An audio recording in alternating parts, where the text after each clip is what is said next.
تو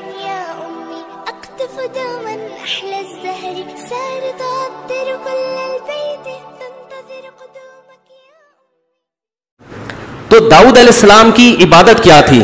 قرآن نے بیان کیا، حدیث نے بیان کیا، راتوں کو تہجد، اور نبی نے فرمایا سب سے بہترین روزہ داؤد علیہ السلام کا روزہ ہے. پوری زندگی داؤد علیہ السلام نے ایسے روزہ رکھا، ایک دن روزہ ایک دن ناغا، ایک دن روزہ ایک دن ناغا، ایک دن روزہ ایک دن ناغا، پوری زندگی. نبی نے سب سے افضل روزہ اس کو قرار دیا. علماء نے لکھا اس کی کیا وجہ ہے؟ سب سے افضل روزہ یہ ہے بھائی، سب سے افضل تو یہ ہونا چاہیے روزانہ روزے ہی روزے. تو علماء نے لکھا ہے یہ روزہ اس لیے سب سے افضل تھا کہ اگر ڈیلی آپ روزہ رکھیں گے نا، اس سے جسم کمزور ہوگا اور مجاہدہ کم ہوگا، اس لیے کہ عادی ہو جائیں گے آپ. جس چیز کی عادت ہو جاتی ہے وہ کام کرنا پھر مشکل نہیں رہتا، اور جسم کیا ہو جائے گا؟ کمزور. جبکہ حدیث میں آتا ہے اللہ کو طاقتور مومن کمزور سے زیادہ محبوب. نہیں آ رہی؟ اور اگر ایک دن روزہ رکھیں گے اگلے دن ناغا کریں گے تو غذا کی کمی پوری ہو جائے گی، جسم کو نقصان نہیں ہوگا، لیکن روزے کی عادت نہیں پڑے گی. اگلے دن روزہ رکھنا پھر مشکل لگے گا.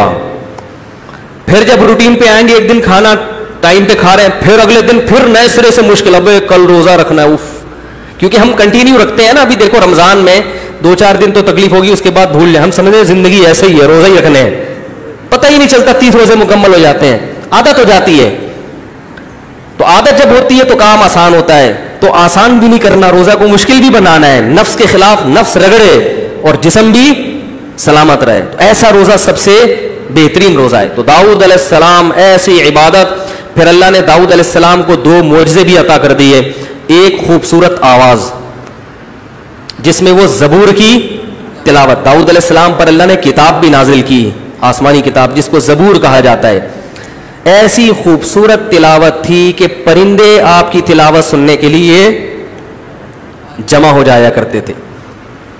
اور جب اللہ کا ذکر کرتے ایسا وجد آفرین ذکر ہوا کرتا تھا، ایسا دل کی گہرائیوں سے ذکر ہوتا کہ ان کے ساتھ پہاڑ بھی لا الہ الا اللہ کی صدائیں لگانا شروع.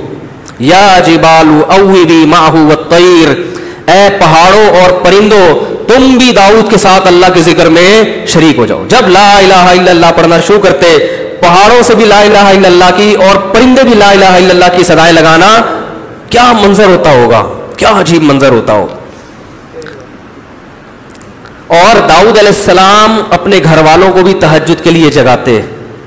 رات کے 3 حصے کرتے تھے وہ. تو اللہ کو داؤد علیہ السلام کے یہ اعمال اتنے پسند آئے کہ اللہ نے پھر بنی اسرائیل کی نشأت ثانیہ کے لیے داؤد علیہ السلام کے ذریعے پھر جہاد کروایا. اب لڑائی جو ہوتی ہے، آخری بات کر کے بس بیان ختم کرتا ہوں.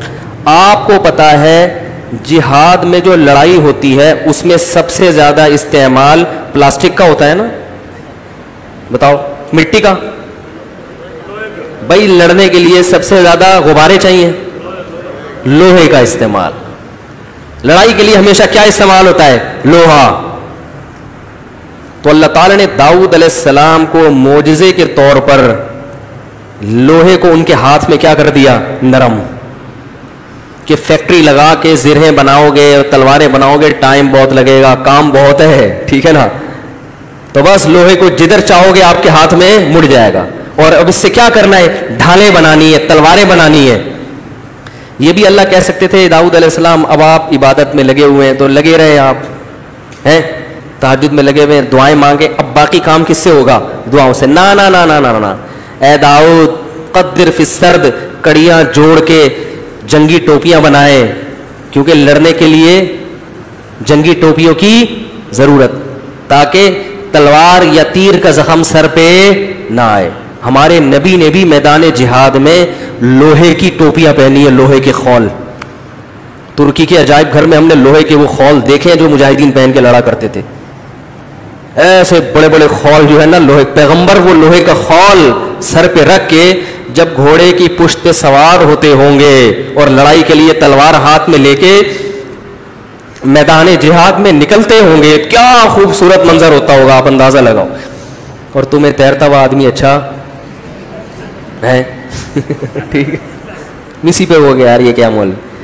تو خیر, تو کیسا خوبصورت منظر ہوگا نا.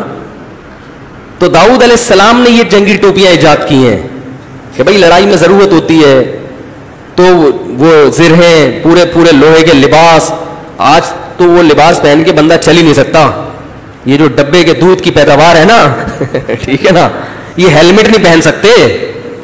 ان کو ہیلمٹ میں الجھن ہوتی ہے, ایکچولی سانس میں تھوڑا سا, ایکچولی وہ تھوڑا سا ہو رہا ہے, یوں ہیلمٹ اٹھا کے رکھ دیتے ہیں. خیر, داؤد علیہ الصلوۃ والسلام کے ذریعے پھر اللہ نے بہت بڑے حصے پر بنی اسرائیل کی حکومت قائم کر دی, اور اس طرح یہودیوں کو زوال کے بعد پھر اللہ نے عروج عطا فرمایا.